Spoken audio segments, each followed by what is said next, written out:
Today on Locked On Red Wings, Bruce Cassidy has been fired by the Boston Bruins. Does he make sense behind the bench in Detroit? And we're going to begin looking at the free agent class in the 2022 offseason and what goalies could fill that backup role.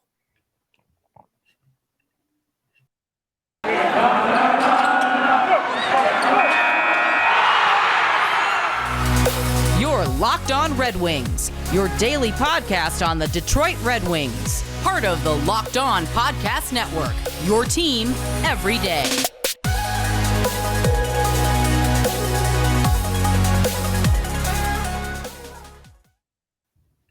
All right, welcome back to the Locked On Red Wings podcast. We are your hosts, Brian Fisher and Scotty Bentley. I'm a producer over at 97.1 The Ticket, while Scotty is the host of Locked On Tigers as well as a freelance journalist for the Detroit News. He's got some big, exciting lacrosse coverage this week. Yeah, no kidding, man.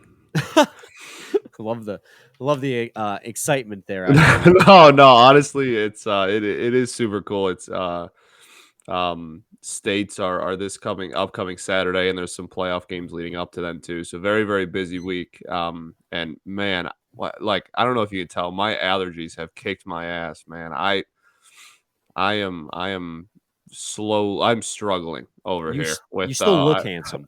Well, I don't know about that, but it's definitely been an interesting last 24, 48 hours, and it's only going to get busier, and it's going to be a lot harder to be that busy if I can't breathe. So we'll see. We'll see how the rest of the week goes. Crush the Claritin D up and then just snort it right into the nasal cavity. That'll instantaneously clear it up, right? That's how that works. Yeah. No, that is how that works. Yeah. Thanks for making us your first listen every single day. We are free and available on all platforms. First, before we get into the content, there's a poll up on my Twitter account at BrianFisher971. You can see it on the screen if you're watching on YouTube. It's kind of inspired by our conversation we had last night at the end where I demanded we put respect on Jonathan Ericsson's name. Yeah, that went well. I put a poll. It is polarizing, but I'm getting a lot of support. There is a lot of criticism as well, people who don't agree, but it's mostly support so far. Almost at 60 votes, 75% agree that yes, Jonathan Ericsson's career can be looked at as a success, and that's what the poll is. So go to my Twitter account and vote on that. You have until for sure. I posted it 4:00 on Monday, so you have until about 4:00 on Tuesday. I can't fathom being I can't fathom a mindset of a dude who was literally taken with the last pick in the draft, played over 600 career games, right? Playing almost 700 career games, being considered a failure in my eyes. I really can't no matter how bad you think he was, no matter what his role was, whatever is all kind of null, because the fact that he even stepped on NHL ice at any point in his life is a massive success. Nonetheless, depth guy down low. I mean, no matter how bad you think. If you want to have a conversation, exactly, it's about how bad you think he is. That's what people who are saying his career was not a success are coming at that from the aspect of, is that he wasn't necessarily the best defenseman on a team that for a long time was stacked with defense. So people are arguing that it doesn't matter. But that's not the. Oh, I guess I did pose the question whether or not his career was a success. Our conversation on Monday's episode was whether or not he was a draft. Right, it's not if he's good or not. Right. Yeah, it's whether or not you consider his career success. This isn't is he good? Was he good at his job? Was he a top? Was his career a success? He was drafted in the 9th round. Yeah, we don't even have a 9th round anymore. What are we talking about? But go to my Twitter account again at BrianFisher971 if you guys want to vote on the poll. To get into today's episode topic, so the first things first, Bruce Cassidy he was the head coach of the Boston Bruins. He took over as interim after, I believe, Claude Julien in 2017. They were impressed with him, and they promoted him full-time to their head coach I think he took over in 2016 as interim, and they promoted him to a full-time head coach in 2017. And he was just fired as head coach of the Boston Bruins. And I want to talk specifically about Bruce Cassidy because I think he's another very intriguing candidate that I think if I was Steve Yzerman would be seriously looking at as a candidate. I don't know if he'd be my number one guy, but he is another one of those guys outside the. I don't consider him part of the coaching carousel because outside of his tenure with Boston, he had a 2-year stint, a year and a half stint with Washington about a decade ago. So he's really not had a ton of NHL head coaching experience. He had a season and a half with Washington and then 5 seasons with the Boston Bruins. So he's kind of another exception to my coaching carousel rule. He's got NHL experience. He took them to a Stanley Cup final in 2019 where they lost to the St. Louis Blues, and they've been continually good. So I think he's definitely another candidate, if I was Steve Yzerman, to be the next head coach of the Detroit Red Wings. Yeah, I think he's definitely in the mix, for sure. As when it comes down to who gets an interview and who doesn't, I mean, I absolutely think that he'll get a call. I don't think that he immediately goes to the top of the search, but I Not the do tip think top. right. But I do think that he will definitely get some heavy consideration. Obviously, Yeah, absolutely. So looking at his resume, he was the head coach of, 2 decades ago, not even a decade ago. He was the head coach of the Washington Capitals from 2002 until 2004. His first full season as the head coach of the Washington Capitals, they took second in the Southeast Division with 92 points, and they lost in the quarterfinals, which I believe was the first round, in 6 games to the Tampa Bay Lightning. Remember, that's just a year before the Tampa Bay Lightning won their first Stanley Cup. So that was a very good Lightning team at the time. In 2003, 2004, after 28 games, he was fired. And the head coach that took over after him led them to the 3rd worst record in the league, where they won the draft lottery and got Alex Ovechkin. So, and then he didn't get another head coaching gig until he took over for the Boston Bruins in 2016, 2017 in an interim role. He led them to 3rd in the Atlantic Division, lost in the first round. And then in consecutive seasons after that, he lost in the second round to Tampa. Lost in the Stanley Cup final to St. Louis, lost in the second round of Tampa the year they won the Cup, then lost in the second round of the New York Islanders, and most recently lost in the first round to the Carolina Hurricanes. So my one caveat, obviously there's some middling playoff success in there mixed in with one Stanley Cup appearance, or sure. Stanley Cup final appearance. Regular season success has been there throughout. 3rd in the division, 2nd in the division, 2nd in the division, 1st in the division. You know, he's been in the division playoff mix every single year. So he has success in the regular season and mild success in the playoffs. The one caveat you can make to that, though, is that those Boston Bruins teams were very good.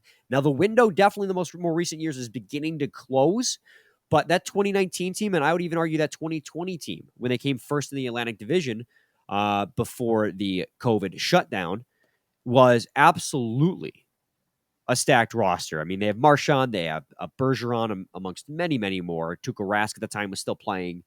So it becomes a conversation of how much of Bruce Cassidy's success with the Boston Bruins was his own and how much was the team playing for him.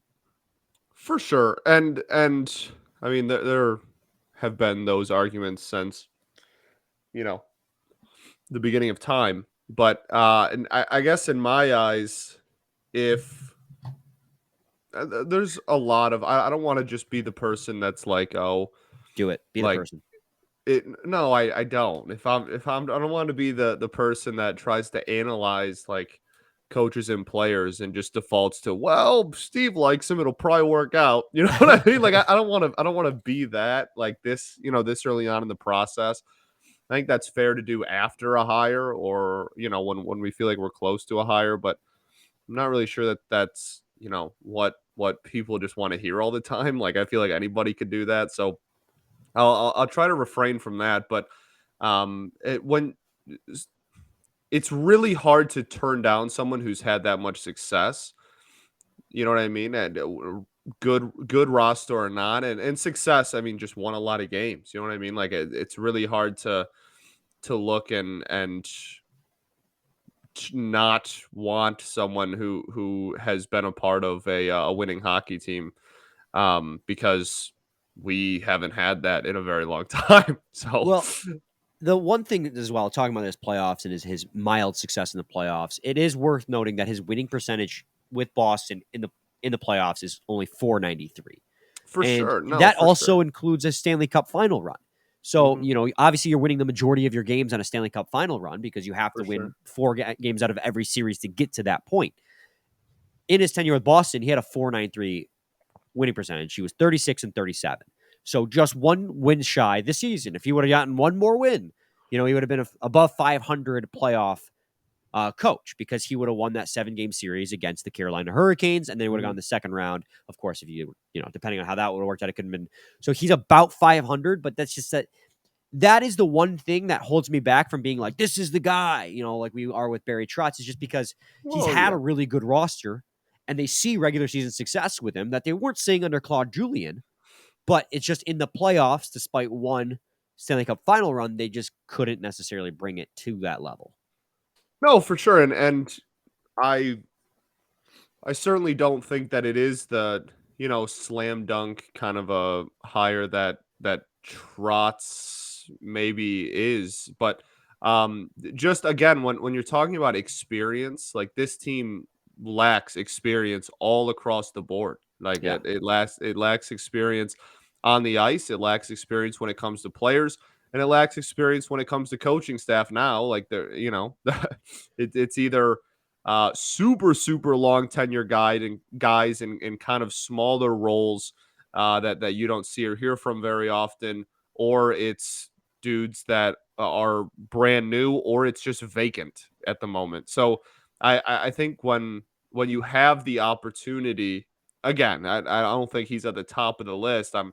I still kind of lean and believe that Trotz's decision kind of determines where the Red Wings go afterwards. I think he's probably still at the top of their board. Absolutely. But he has plenty of experience himself, I guess. So there's a lot. There's a lot. And the playoff record is certainly something to keep an eye on for, I guess. But well, I mean, screw it if Steve thinks so. If Steve thinks so, right? That's what it comes down to. I wonder what Steve thinks of Built Bars. Well, he has to love them. He has to love them. He gotta. No he doesn't. There's no way he doesn't. Don't you love a chewy, Yes. chocolatey brownie? I do. What about a caramel brownie with caramel swirled on top? So good. Yes, that It's sounds so phenomenal. Yeah. What if I told you, Scotty, that you Don't can have say it. all that chewy chocolate deliciousness plus Don't tease me, 17 man. No grams way. of protein? Yeah, that's nuts. You're in luck, buddy, because caramel brownie bars are available at built.com right now. And you got to act fast because they're a fan favorite. Forget about dessert. These are better than dessert. Plus, the macros are unreal. 130 calories, 17 grams of protein, and 4 grams of sugar. So it tastes so good despite having just 4 grams of sugar. I would replace a regular brownie with Built's caramel brownie in a heartbeat. The best part, caramel brownie bars are covered in 100% real chocolate, like for real. With Built, you don't have to sacrifice tasty for healthy. You can have both. With Built, tasty is the new healthy. Go to Built.com to get your box of caramel brownie bars now. Go to Built.com, use promo code LOCKED15 and get 15% off your order. Use promo code LOCKED15 for 15% off at Built.com. I almost messed up the .com part of that read. .com. Oh, wait. Lord above.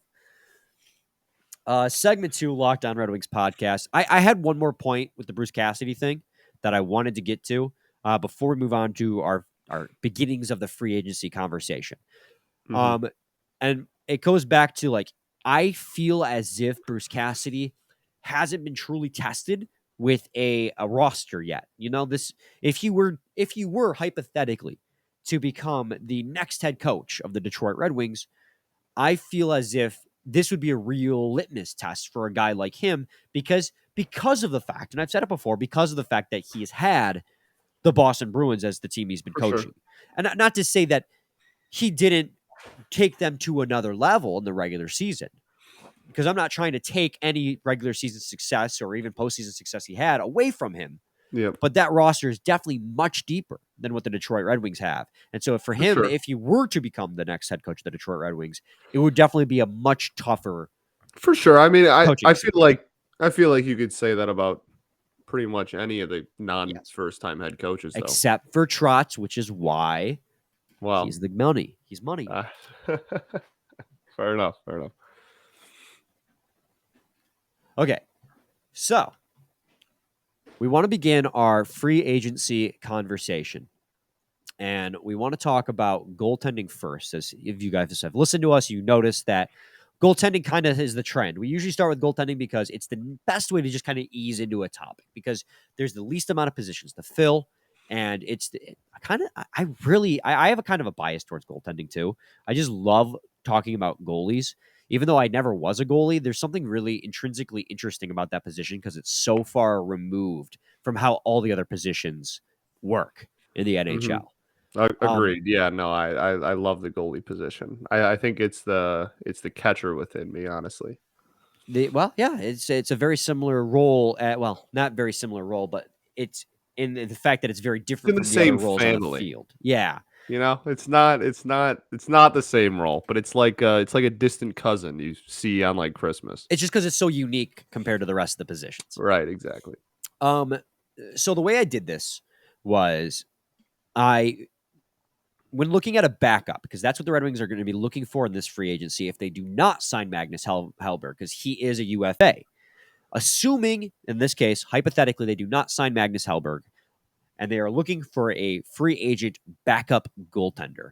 I have 3 guys that I am looking at, and these aren't 3 guys I'm married to by any stretch of the imagination, but guys that kind of stuck out to me, depending on the situation that the Red Wings are going in.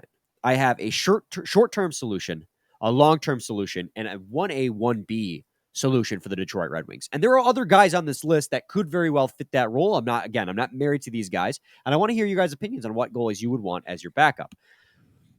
But to lead things off, Scotty, with the short-term solutions, and probably my most controversial solution to the backup role, and I will own that, is Martin Jones. And I say this because he's 32 years old. He had a .900 save percentage with the Philadelphia Flyers, who are not a good hockey team by any stretch of the imagination. So it's another situation where .900 save percentage on a team like that is pretty impressive in its own regard, especially when your goals against average is above 3 goals a game. I mean, that shows that if you have a .900 save percentage, but you're letting in over 3 goals a game, you're getting pretty shelled.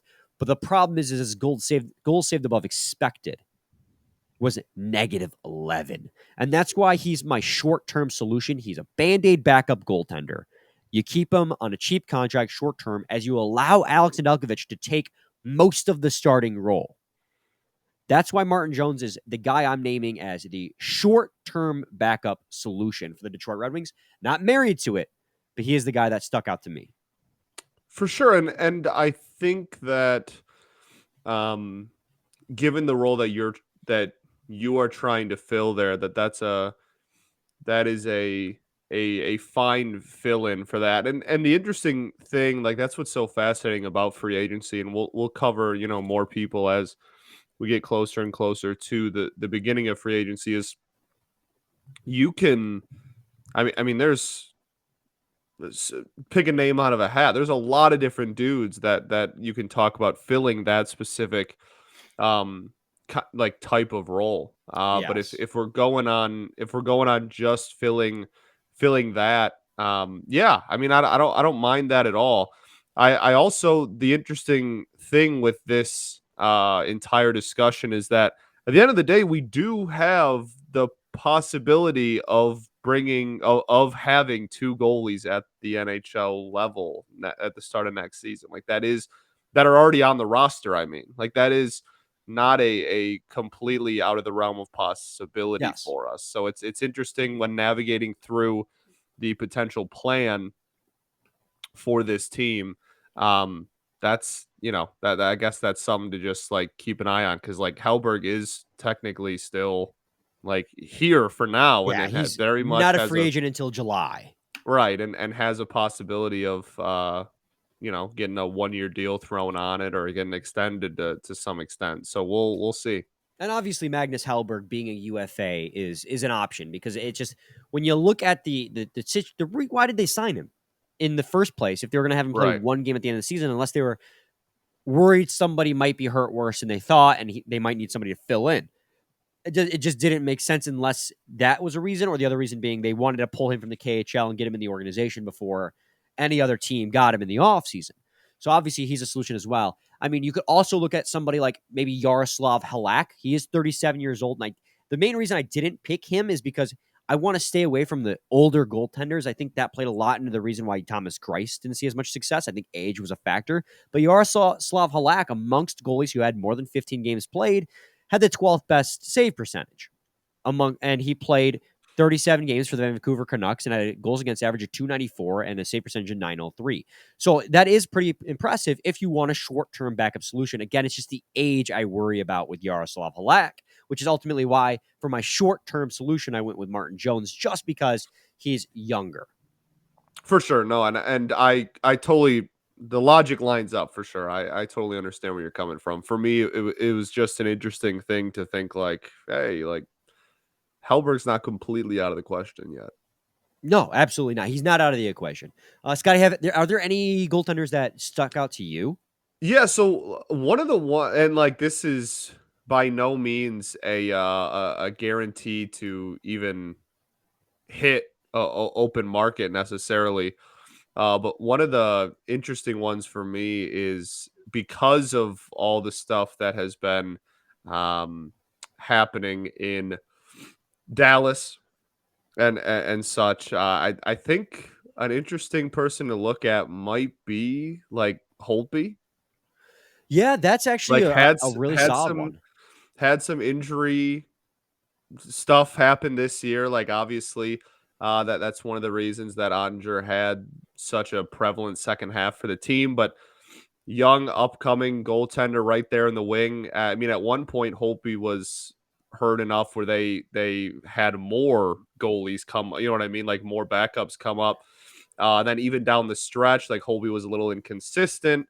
I think his save percentage might have even dipped below 900 last year. So like this year, you know, with the injury and stuff, not that he would cost an arm and a leg at this point in his career. I think he's going on his age 33 season. So just for safety measures that he could very plausibly just go back to Dallas is what I'm trying to say. But if he does hit the open market, I mean, I'll take a 33-year-old Braden Holtby to be like not take Ned's spot, and Ned's still the starter. But I'd gladly take Holtby to start whatever 30 games next year. Yeah, I mean, he's a really interesting, because Dallas in general is a really interesting one to look at because three of their goalies are all up for contract. Obviously, Ottinger is an RFA. He's going to get signed. They're going to have to figure out that backup role. And that's another, like I was talking about Scott Wedgewood as one of my options. For sure. I thought maybe I'm going to throw Braden Holtby in there too because I really like that as a possible 1A, 1B situation. Because I was going to say Scott Wedgewood, considering the fact that he had a wacky season, waived by the New Jersey Devils, picked up by the Arizona Coyotes. In his 26 games, the Arizona Coyotes, one of the worst teams in the league, he had a 9-1-2 save percentage. That's incredible. His games goals saved above expected was 3.36, and his goals saved above average was 5 on that Arizona Coyotes team. So he was ultimately dealt to Dallas because of the Braden Holtby injury, where he continued to have good success. He had a 902 save percentage in his wrong column. He had a 9127 or 912 save percentage in his 8 games with Dallas leading up to the playoffs. Mm-hmm. So one of those two guys is going to go. And I think both of those guys could fill a 1A, 1B role with Alex Nedeljkovic if the Detroit Red Wings don't feel comfortable moving forward with him as just the number one guy. Because Braden Holtby obviously is looking to prove that he can still be a starter in this league. For sure. Well, I mean, he was before the injury. I mean, I think he's a Vezina winner.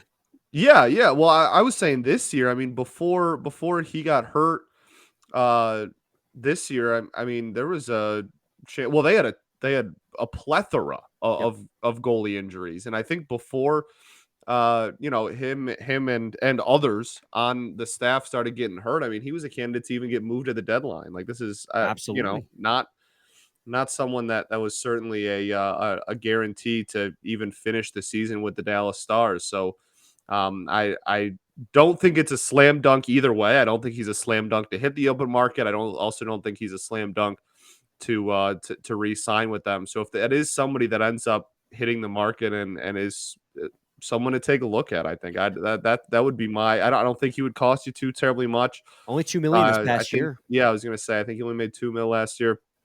I think that that could be an interesting and kind of a nice fit. Like even this past season, he was used to kind of letting go of his grasp on the starting netminder thing to a young up and coming goaltender. Like I think the fit could potentially be there. So if you want to go a older veteran route instead of that route you were talking about earlier, where you kind of maybe go younger netminder, if you want to go the veteran route, I think Holtby's an interesting one to look at. I imagine with Holtby too, you'd have to pay him a little bit around the same amount or a little bit more based on his bounce back year. But I think the injury history is going to keep him back from getting a lot more.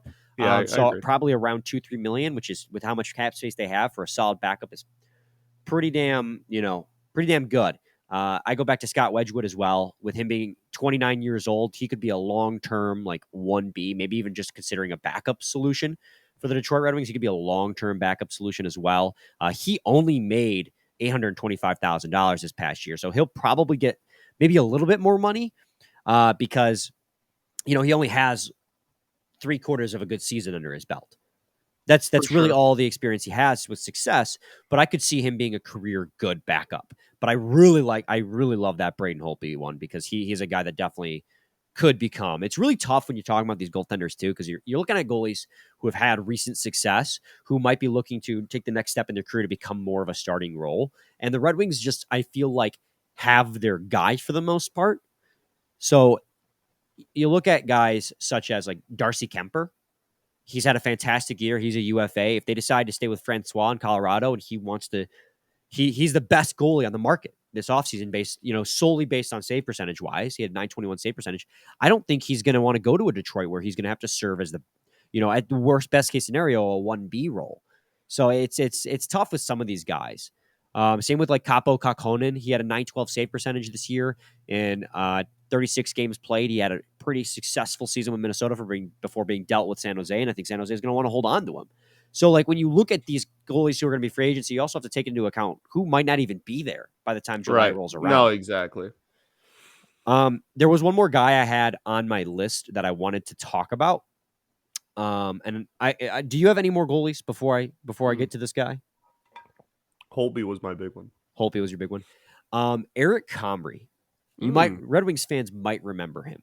Yeah. He's 26 years old, and with Winnipeg, he had 19 games played and a save percentage of .920 and a goals against average of .258. I think Eric Comrie could be, I dare say, a long-term backup solution if Nedeljkovic proves what he can be. At 26 years old, he's a Group 6 UFA, which means he has not played enough games at the NHL level by the time he has turned 26 to qualify to continue being an RFA. So, because he has not played enough games at the NHL level, at the age 26, he becomes a UFA. It's called a Group 6 UFA. It's what the Red Wings avoided with Jake Wallman by having him play the last 19 games of the season once they dealt for him. So he is a UFA. 19 games played is a small sample size, but he was pretty solid. Now, Winnipeg's a pretty solid team themselves, so his numbers could be inflated. But I like him at that age, 26 years old, to bring him in. And it screams, and it screams Steve Yzerman taking a flyer on a player. I mean, he did it already. He already had Eric Comrie in. And unfortunately, at that time, he wasn't that great with the Detroit Red Wings. But this season, back with Winnipeg, he actually had a pretty decent season with 19 games played. And his goal save above expected in those 19 games played was 9.89. He was expected to save almost 10 goals based on his play. So his positioning, his play, analytically was fantastic in those 19 games. And his actual goal saved above average was 7.68.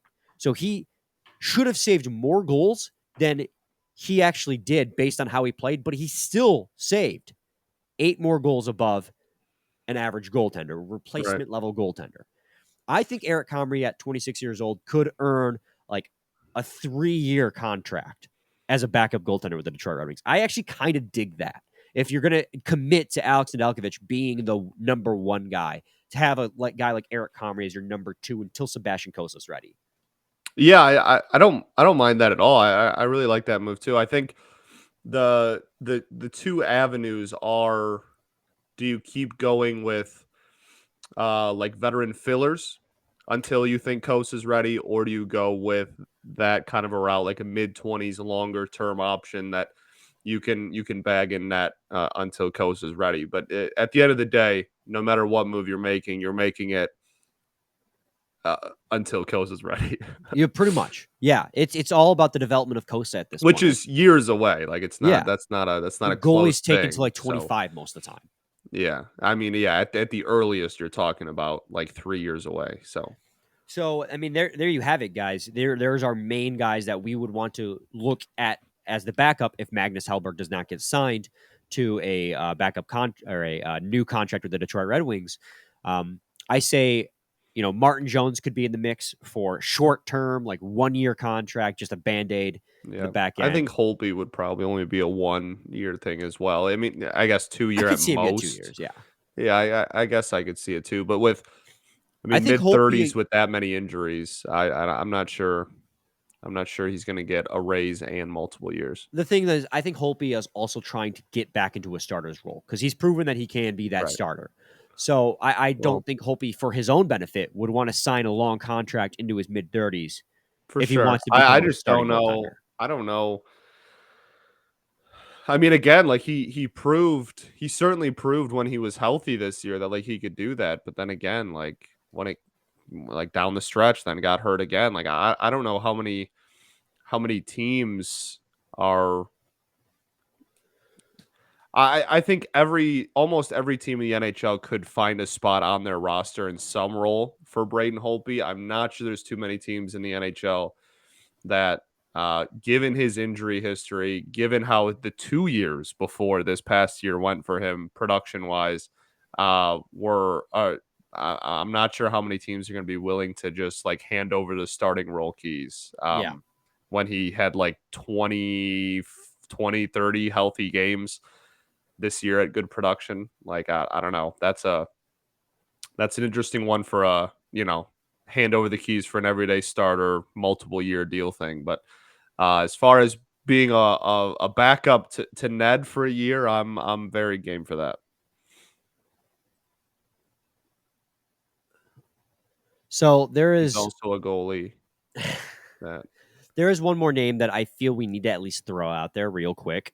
I didn't really mention him in my mix because I just don't think it's realistic for the Detroit Red Wings, but I know we're going to get comments about it. who Fleury? Marc-Andre Fleury at Oh, 37 okay. years old Yeah. is a I UFA. was like the only really like big like huge name goalie is Fleury. Yeah.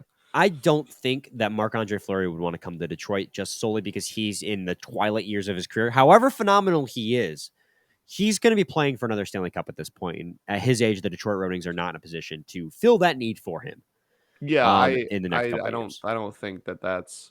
I'm not sure it's really a great fit either way. Um, like if Fleury was signed with the Red Wings, don't get me wrong. I'm pumped about it. I'm not saying that um it would be something that I would ever look down at as a move bringing him in, but at the same time, just on a pure fit thing, like you said, for him, I'm not sure it's a fit for a team he wants to go to at this point in his career. And I'm also not sure that it really makes sense to just do this wishy-washy thing with Ned where like he's the starter 1 year and then maybe he takes the reins back a little bit, and even if it just becomes a 1A 1B situation again and not a true like backup, like that's still a minimized role from what he had for the last almost entirety of last season. I just think that's really, I don't know, it's a weird fit for both ways. And while I would not hold my breath on that move happening. No, I wouldn't. But I What felt if it like it did? would be great. I'd thumbs Whoa. up. Like, I'm pumped about it, but but I felt yeah, I like wouldn't his hold name my needed breath. to be thrown out there because I knew we'd get comments on it just Yeah, because he for is a sure, for sure. UFA. Want to thank you guys for making Locked On Red Wings your first listen every single day. We are free and available on all platforms. Now make your second listen Locked On NHL. Locked On NHL covers the playoffs like no other. Hear the latest news and opinions from local experts every Monday through Friday. Also, guys, there's a listener survey. Did you know about that? We have an important favor to ask of you. We've put together a survey so we can learn more about listeners like you and make your favorite Locked On podcasts even better. This is your opportunity to tell us what you like and don't like about Locked On Podcasts. Go to lockedonpodcast.com/survey right now to get started. It won't take very long, and everyone that completes a survey can qualify for a chance to win a one of 10 $100 Ticketmaster gift cards. To take our audience survey, go to lockedonpodcast.com/survey. Appreciate all the help, guys. Scotty, I think that's going to about do it for us. Do you have any final thoughts or opinions or hot takes, cold takes? I don't think so, man. We ball. We absolutely ball. Yeah, we'll be back with a Wednesday episode for you guys tomorrow. Same time, same place. To your team every day. Every day.